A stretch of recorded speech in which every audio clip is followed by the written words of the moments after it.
Aku tidak pernah percaya dengan cerita-cerita seram yang sering kudengar dari mulut orang-orang di desaku.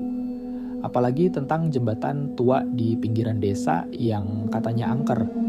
Namun malam itu semuanya berubah. Aku akan menceritakan kejadian yang membuatku tak akan pernah memandang cerita hantu dengan sebelah mata lagi. Malam itu aku pulang lebih larut dari biasanya. Setelah selesai rapat desa, aku memutuskan untuk berjalan kaki melewati jembatan tua yang membentang di atas sungai kecil. Jalan ini memang lebih cepat dibandingkan memutar lewat jalan utama. Meski desas-desus tentang jembatan itu sering kudengar, aku selalu menganggapnya hanya mitos. Aku tidak percaya hantu, apalagi cerita tentang seorang wanita cantik yang sering muncul di sana. Omong kosong. Langit malam itu gelap pekat, bulan bersembunyi di balik awan tebal. Dan hanya suara serangga malam serta desiran angin yang menemani langkahku. Lampu jalan yang jarang dan remang-remang membuat suasana semakin sunyi. Aku menggenggam senter kecil di tanganku, memantulkan cahaya ke depan. Ketika aku mendekati jembatan, udara terasa berubah. Rasanya lebih dingin dari biasanya, seolah-olah ada sesuatu yang menghisap kehangatan dari sekitarku. Tetapi aku terus berjalan, mencoba mengabaikan perasaan tidak nyaman yang perlahan merayapi dadaku. Aku tidak ingin terlihat seperti pengecut.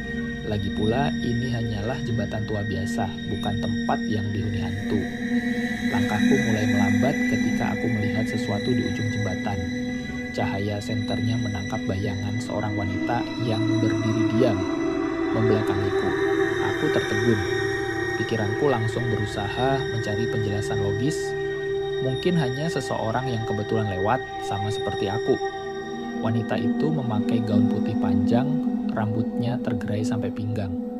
Ada sesuatu tentangnya yang aneh. Dia berdiri dengan posisi terlalu kaku, seperti patung. Aku mencoba memanggilnya. "Permisi, apa Anda butuh bantuan?" Tanyaku, suaraku bergetar meski aku berusaha terdengar tenang. Dia tidak menjawab, hanya berdiri di sana tanpa bergerak. Aku menggenggam senter lebih erat, merasa ada yang tidak beres. Tapi aku harus melewati jembatan ini, dan dia berdiri tepat di tengah jalan. Langkahku mulai mendekat. Ketika aku hanya berjarak beberapa meter darinya, dia perlahan berbalik. Saat wajahnya terlihat oleh cahaya senterku, aku terpaku. Wanita itu memiliki wajah yang sangat cantik. Matanya besar dengan bulu mata lentik, hidungnya mancung, dan bibirnya merah seperti bunga mawar yang sedang mekar. Aku hampir terpesona sampai aku menyadari sesuatu yang tidak normal. Matanya tidak berkedip.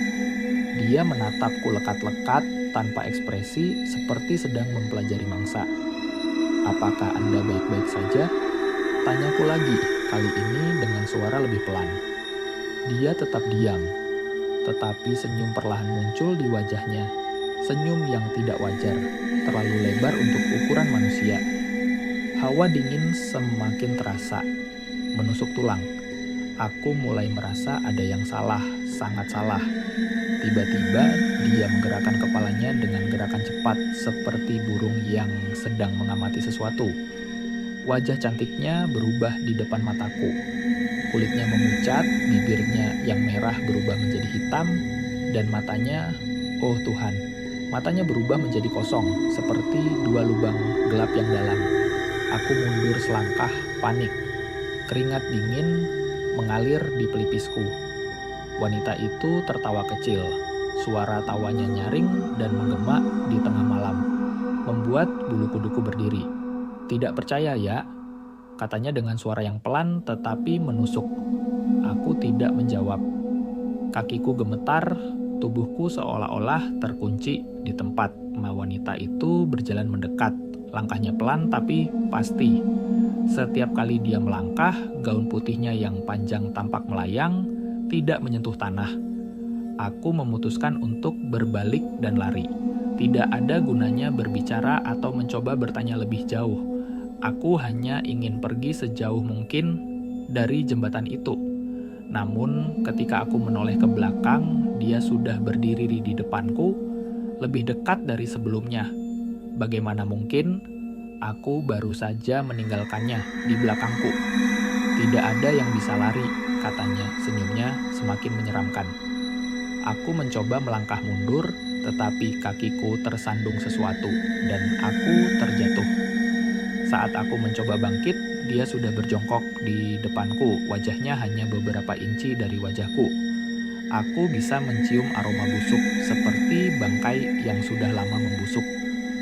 "Kau tahu," bisiknya, "aku dulu sepertimu, tidak percaya, tidak takut.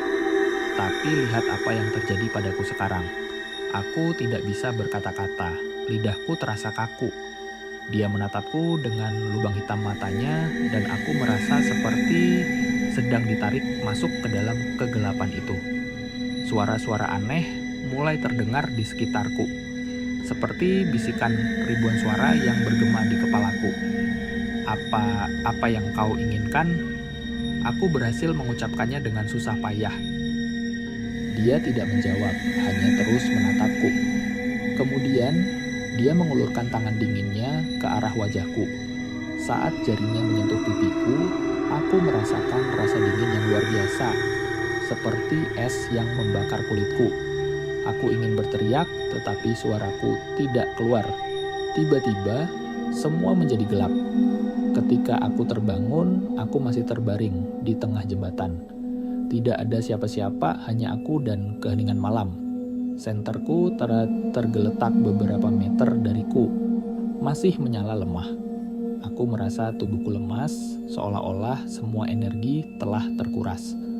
Aku berdiri dengan susah payah, mencoba menenangkan diriku.